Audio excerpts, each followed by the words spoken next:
Hi, Aisha. How are you? I'm good. How are you? I'm good. I'm feeling so good. I had a little walk already, some coffee. Yeah. That sounds like a good morning. Yeah. And how's your day been? Warm, but good. The Did the common same, had a refrain. walk. Yeah, Yeah. did Well, the same, had a excellent. nice walk. Oh, good. Yeah. So we're here today to just bring it down to earth and talk about what is a yoga body in the summer.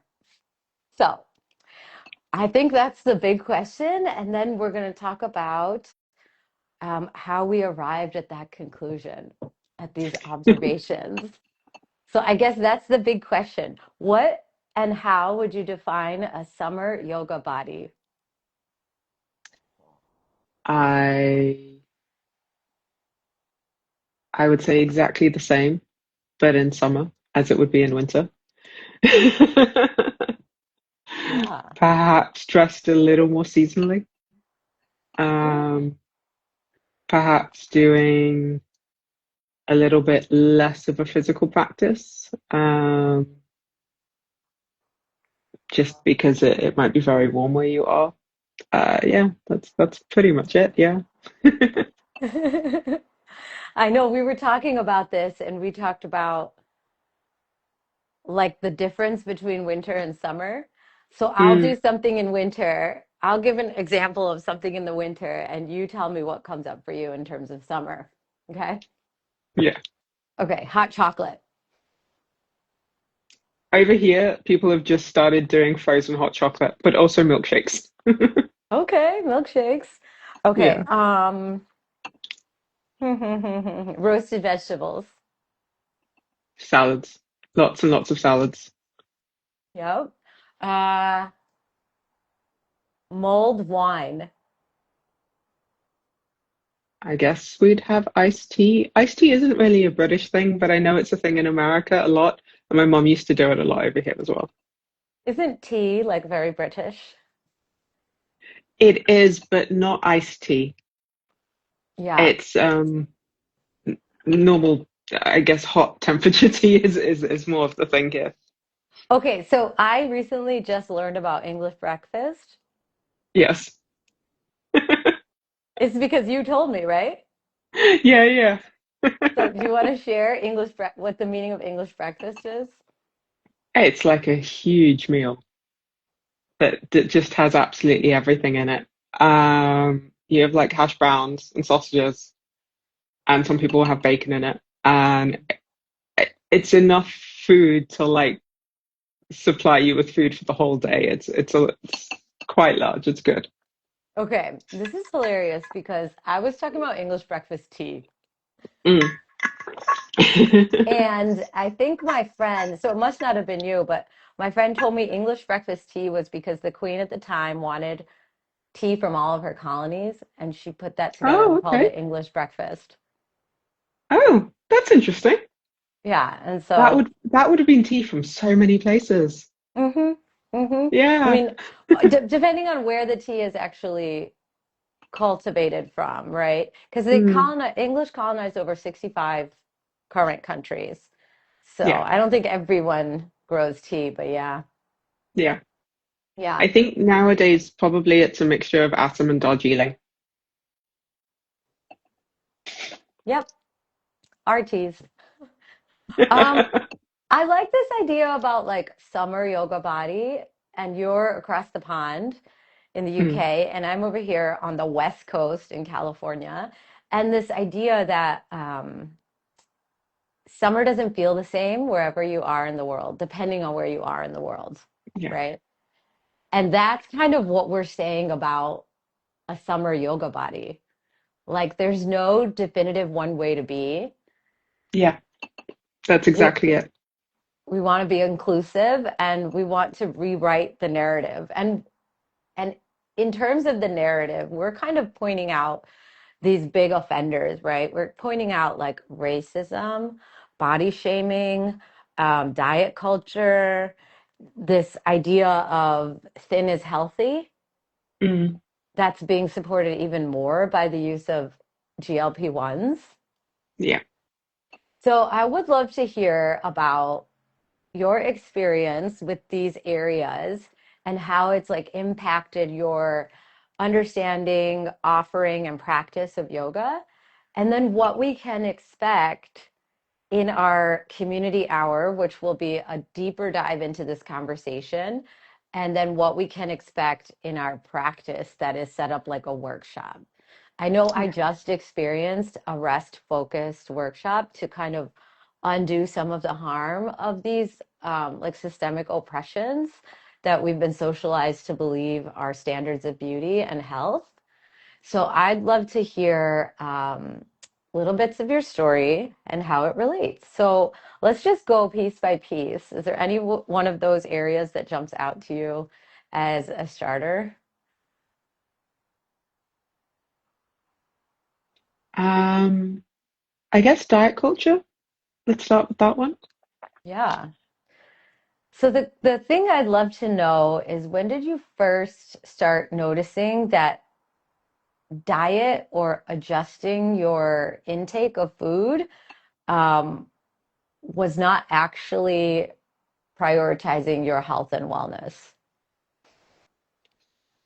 Oh, this is going to sound really catty, but I don't mean it to be whatsoever.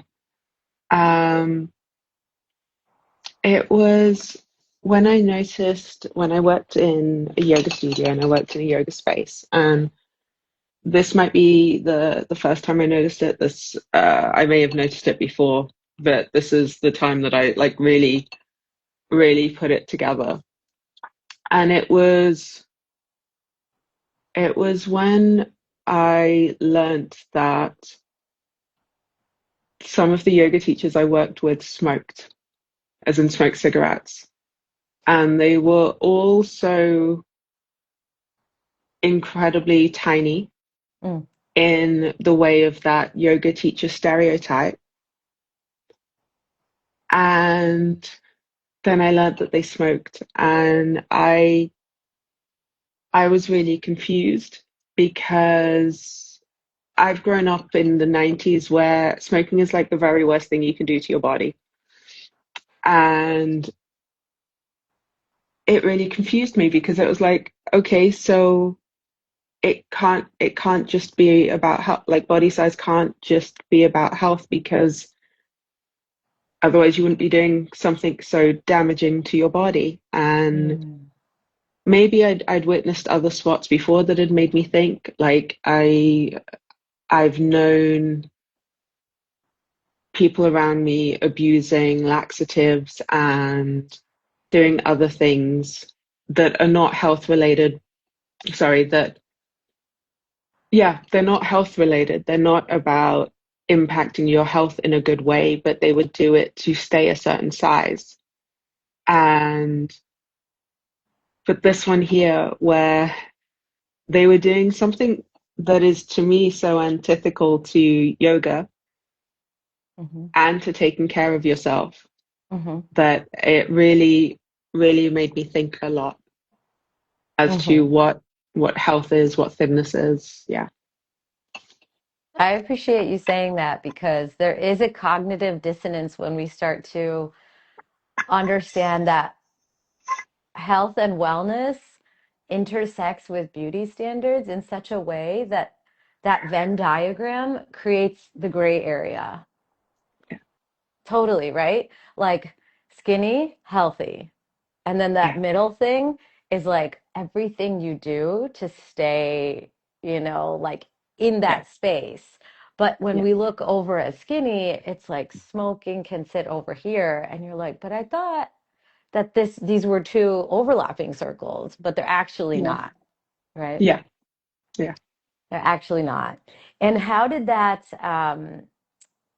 start to form any adjustments or changes or philosophical ideas that you pulled from the yoga practice into your teaching?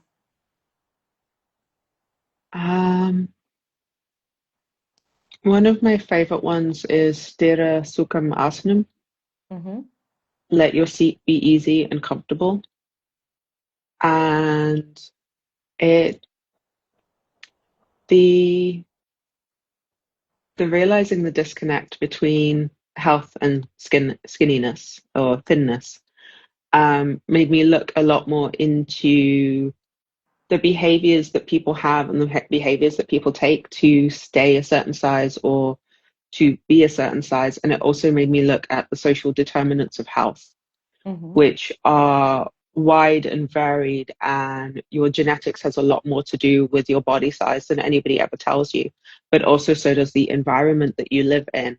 So does not just the genetics of the people that you came from, but their relationships to food, diet, whatever. Like you take on so much. That's right. There's And a genetic mapping. There's an inheritance from your genetic mapping.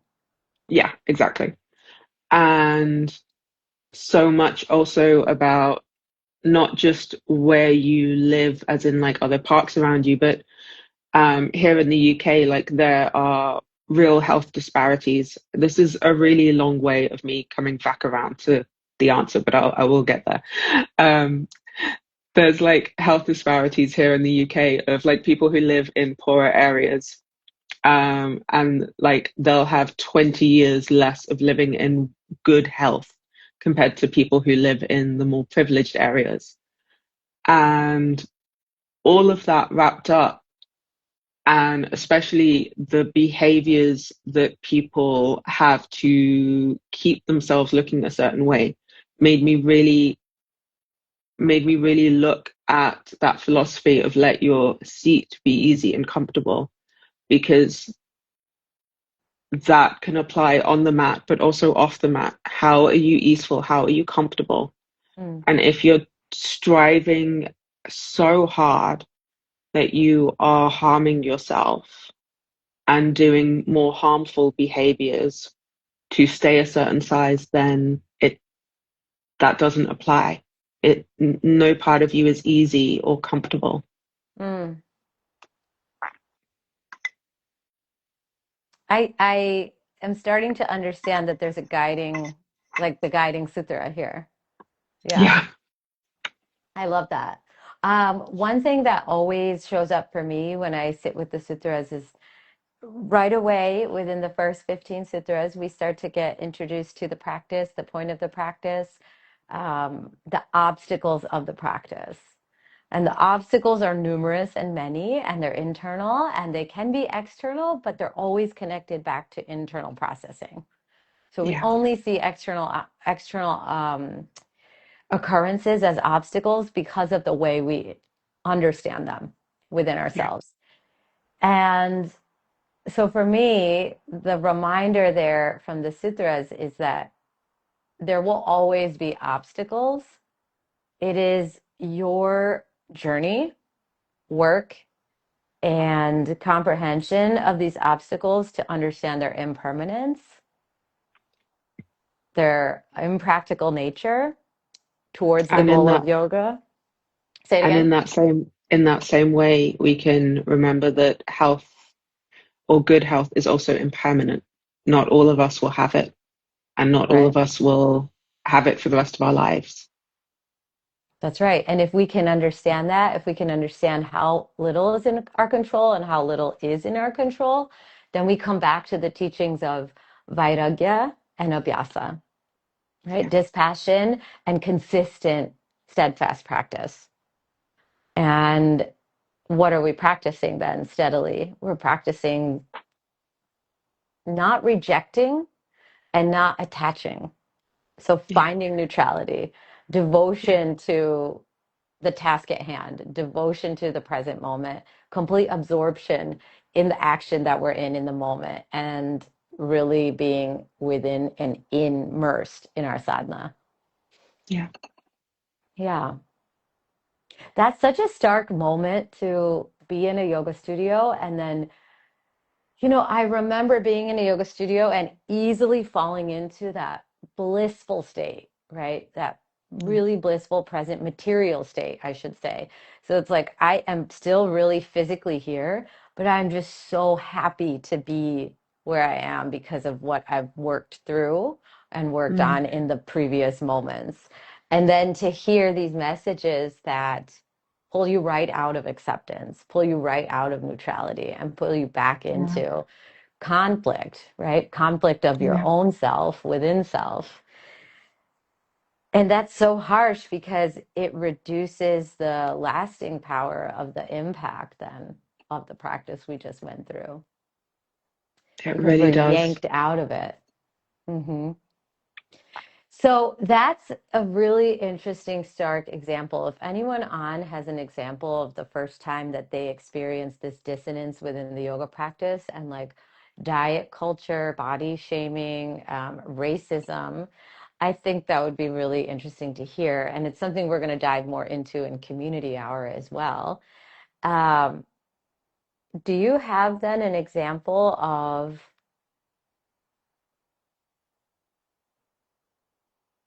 being or feeling body shamed?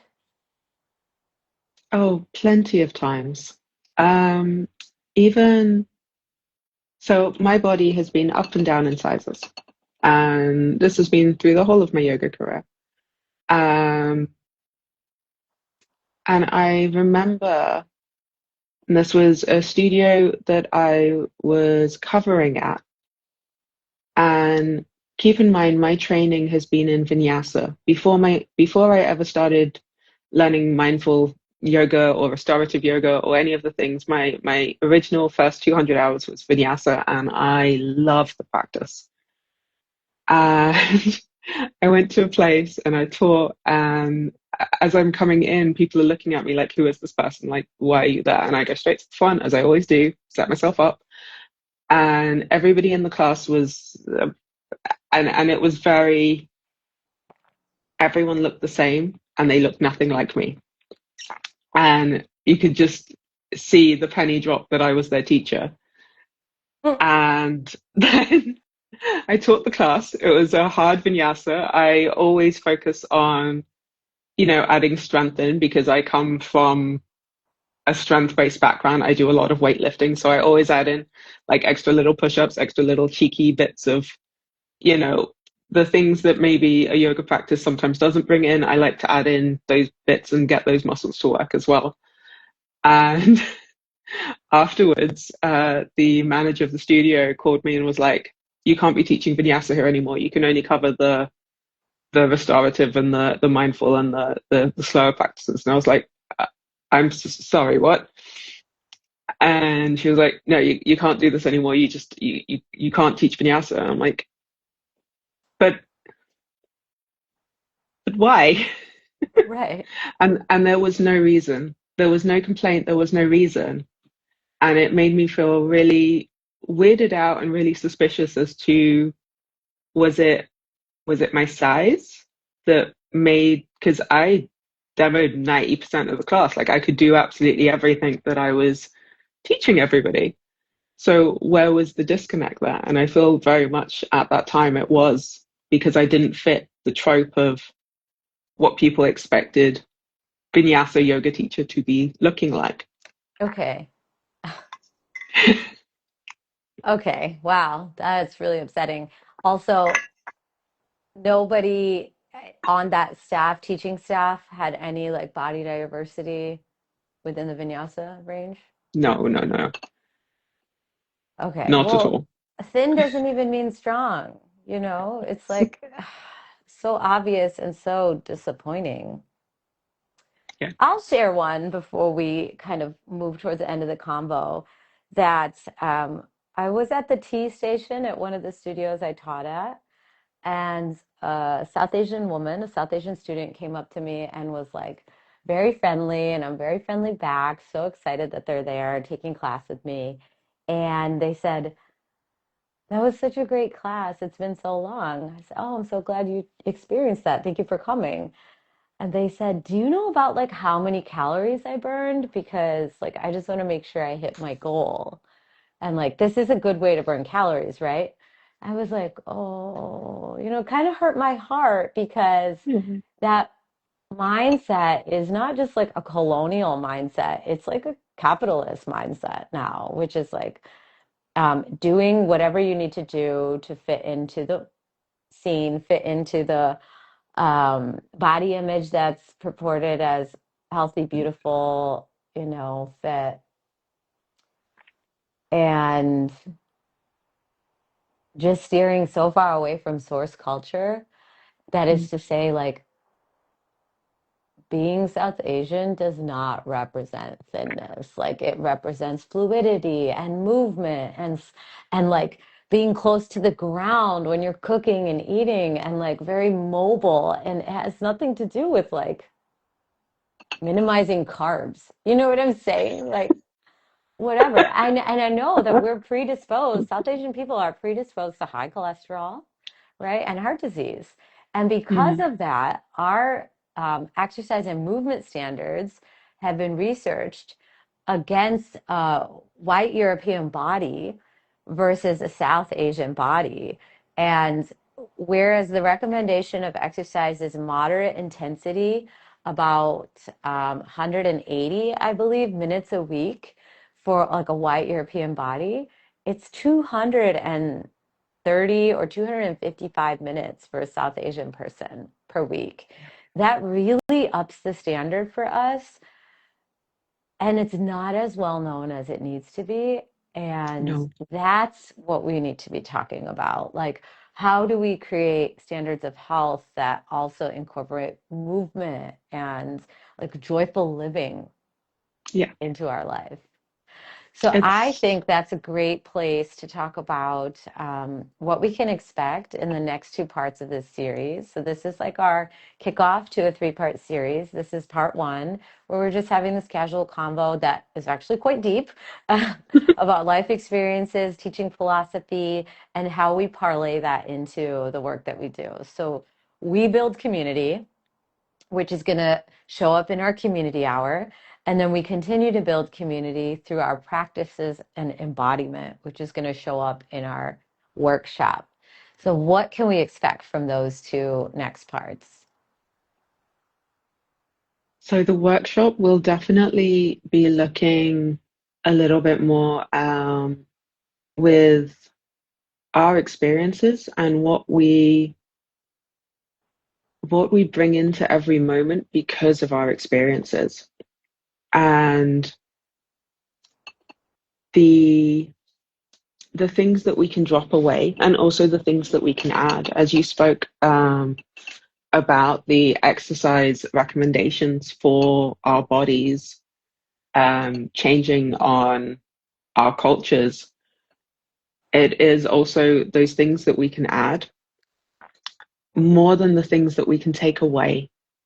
So Mhm. much of diet culture is what we have to take away and the joy that we have to remove. And I view it more as what can we add? What can we add? What more joy can we add? What more movement can we add? What more foods can we add that aid us, that make things more joyful and more healthful and make the experience of being alive more fun? Yeah, I mean, sign me up. That's all I want. Like, this is the time. This is the time to shine, to add joy to our life because there are things that are working against us constantly to pull that joy out, to suck us Yeah. dry, Yes. and to make us feel little and less than and silent. And I think everything we can do to be loud, to show up bigger, to show up more embodied and more Yeah. joyful is the goal of this series. So I want to thank you for dreaming this up with me and having these conversations that are so meaningful, but also help us to move forward with like a progressive thinking, not a scarcity mindset and an extractive and eliminating mindset. So we will meet again 1 week from today, half an hour earlier for our next part of the Summer Yoga Body Series. See you Thank then. you so much. Okay, take Thank care you. and have a great rest of your day. Thank you. Bye. Bye.